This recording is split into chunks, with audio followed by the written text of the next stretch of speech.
Bonjour Sylvain. Bonjour. Donc merci de me recevoir ici dans ton fief à Vincennes. Donc, nous sommes au café Le Canteloup. Le Canteloup. Une brasserie juste à côté du cercle Tissier. D'accord. Je m'entraîne au grappling. Très bien. Eh bien écoute, j'ai le plaisir de te rencontrer parce qu'aujourd'hui tu es le tenant du titre donc, du 100% fight dans la catégorie des moins 93 kg. Tout à fait. D'accord. Donc tout d'abord félicitations.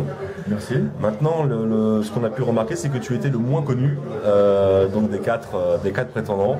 Donc, qu'est-ce que tu peux nous dire sur toi, d'où tu viens? Alors moi, je viens de Franche-Comté déjà. D'accord. Voilà, je suis originaire de Franche-Comté. Et à la base, je suis judoka. Judoka. Voilà, je suis judoka, j'ai fait 20 ans de judo, donc 10 ans de haut niveau. 10 ans de haut niveau, ça veut dire que tu as fait quelque chose comme le sport-études, t'as fait... C'est ça, en fait, j'ai intégré à 15 ans le sport-études de Strasbourg. D'accord. Voilà, après mes championnats de France cadet où j'ai terminé deuxième à Coubertin. À Coubertin déjà. Voilà, à Coubertin. Très bien. Et par la suite, j'ai intégré l'INSEP à 19 ans. D'accord. J'ai intégré l'équipe de France judo junior. Très bien. Voilà. J'ai eu quelques médailles internationales, dont un titre de vice-champion d'Europe police en 2003 en Hongrie. Par la suite, mon objectif principal c'était bien sûr les Jeux, qui à terme s'est avéré négatif. Donc après, j'ai voulu faire une transition. Tu as eu une remise en question. Voilà, à 28 ans, je me suis dit, je commence à prendre de l'âge, la jeunesse poussait derrière, donc voilà, j'ai stoppé quoi. J'ai arrêté, j'ai remballé le kimono comme on dit et j'ai fait autre chose. Alors aujourd'hui, tu es dans un club qui s'appelle la FFA, la Free Fight Academy, dirigée par Mathieu Nicourt. Déjà, il y a beaucoup de ceintures qui sont déjà présentes dans ce club. Alors dis-moi comment tu es arrivé, comment tu y es arrivé à la FFA? Donc en fait, la FFA, moi je connaissais pas du tout parce que j'étais pas du tout dans le monde du MMA. Moi c'était, voilà, je voyais judo, je parlais judo. Tu vivais judo? Voilà, je vivais judo. Donc un jour, j'ai rencontré un très bon ami à moi, qui est devenu un très bon ami à moi, Willy Monduc. Et il m'a parlé d'un club où il s'entraînait de MMA. Il m'a dit comme tu as passé de judoka, viens faire un petit tour, ça peut te plaire et tout. Donc un soir, je suis parti avec lui et j'ai fait mon premier entraînement à la Free Fight Academy. D'accord. Voilà. Et ça m'a plu. Ce côté. Qu'est-ce qui t'a plu justement? Le côté opposition. Je connaissais pas du tout le monde du pied-point, ça m'a plu aussi les percussions, le corps à corps, le sol. Bien sûr. Donc tout ça, ça me parlait. Après, j'ai rencontré Fernand Lopez, d'accord, voilà, qui m'a coaché d'ailleurs sur son fight. Il m'a très bien coaché même. Et voilà, donc lui c'était un lutteur qui venait aussi de l'INSEP, donc on avait pas mal d'atomes crochus entre guillemets. Il a commencé à m'expliquer les bases, il m'a expliqué comment je pouvais intégrer mon judo dans le MMA. Et petit à petit, voilà, donc c'était un vrai travail derrière. C'est vraiment un vrai travail. Parce qu'on n'arrive pas, malgré mon expérience de judoka, dans le MMA et croire qu'on va tout casser. Hein. C'est pas comme ça. Tout à fait. Donc j'ai commencé à prendre des cours de boxe anglaise, à l'IPC. Là, très bien avec lui, j'ai intégré aussi le cercle Tissier,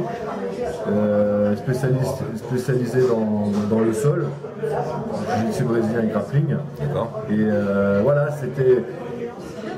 Parce que je me suis dit que si je restais seulement sur tes acquis. Ah ouais, seulement sur mes acquis, donc voilà, j'ai commencé à instaurer les entraînements de boxe, les entraînements de grappling, la lutte, et tout ce mélange-là a fait que je suis arrivé à un bon résultat. Ok, donc tu intègres, donc mi-2009, tu intègres donc la FFA. C'est ça.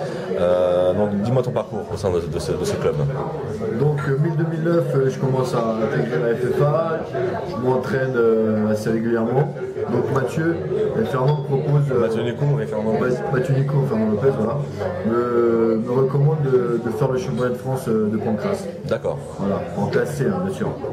Donc j'ai accepté parce que je suis un compétiteur dans l'âme et j'aime le challenge. Donc j'ai fait ces championnats de France en classe, en classe C. où j'ai rencontré en demi-finale El Amoir, qui faisait ses débuts aussi en pancrace. Et ben, je perds et en plus je me blesse. D'accord. La suite?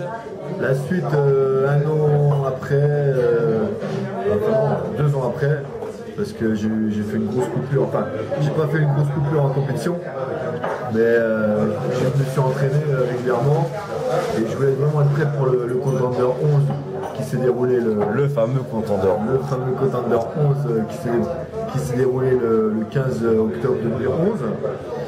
Où d'ailleurs, ben, ça a été ma première ceinture. Ta première ceinture. Ma première ceinture. Donc j'étais assez fier de ramener cette ceinture au sein de la FFA.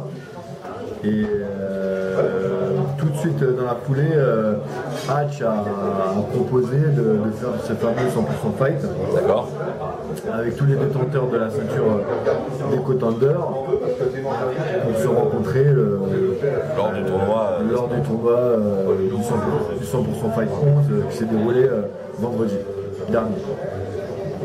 Ok Sylvain, parle-nous de ta préparation pour le 100% Fight. Alors ma préparation a été assez difficile parce qu'une ceinture ça se gagne. Donc c'est entraînement 7 jours sur 7. Parce que je dis 7 jours sur 7 parce qu'on dort MMA, on vit MMA, on mange MMA, on s'entraîne MMA. Et voilà, c'est 1 mois et demi intensif.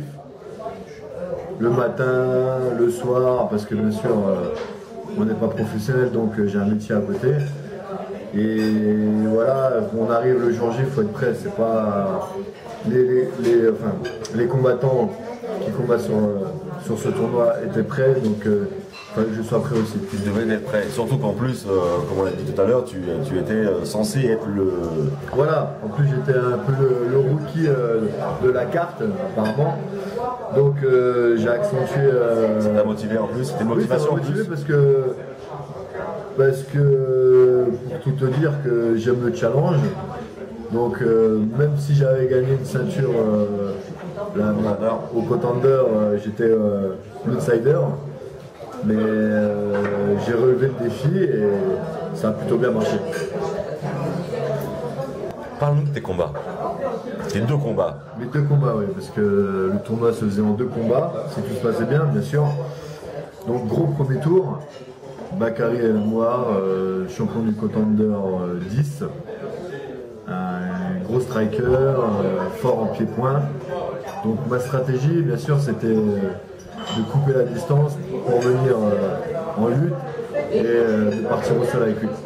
Donc là tu me parles de stratégie, ça veut dire qu'avec ton coin, donc c'était avec Fernand. Fernand, c'est ça, D'accord. Fernand Lopez et Gary Cordé. Ça a été travaillé. Voilà, ça a été travaillé parce que c'est un grand combattant, il fait 1m95 je pense, 90-95. Moi étant petit et lui avec des grands bras, c'était compliqué de le toucher.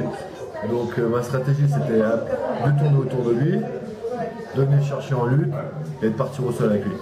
Il s'avère que ça a bien marché car au premier round je l'ai soumis sur mon kimura. D'accord.